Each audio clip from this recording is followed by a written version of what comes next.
સમગ્ર ગુજરાતભરમાં ખળભળાટ મચાવનાર દાહોદના નકલી કચેરી કૌભાંડમાં હવે ઈડીની મોટી કાર્યવાહી સામે આવી છે।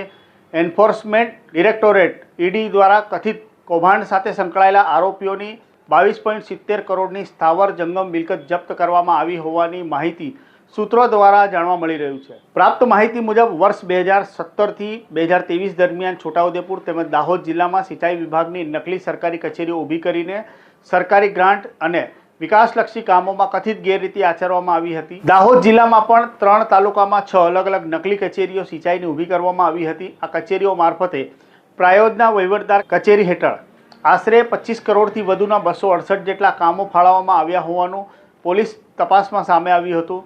આ કેસમાં મુખ્ય આરોપી અબુબકર સૈયદ, એજાજ સૈયદ તેમજ નકલી કાર્યપાલક એન્જિનિયર બનેલા સંદીપ રાજપુર સહિતના આરોપીઓ સામે કાર્યવાહી કરવામાં આવી હતી। પોલીસ તપાસમાં કુલ 16 આરોપીઓની ધરપકડ કરવામાં આવી હતી, જ્યારે એક આરોપી જે તે સમયે વોન્ટેડ થયો હતો।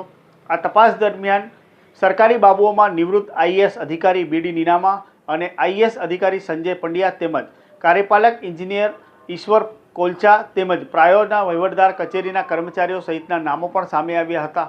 હવે આ 22.70 કરોડની મિલકત જપ્ત કરવાની ઈડીની કાર્યવાહીથી સમગ્ર કૌભાંડમાં નવો વળાંક આવ્યો છે। આગામી સમયમાં ઈડીની તપાસમાં વધુ મિલકતો અને નાણાકીય વ્યવહારો અંગે ખુલાસા થાય તેવી શક્યતા હાલ જોવા મળી રહી છે।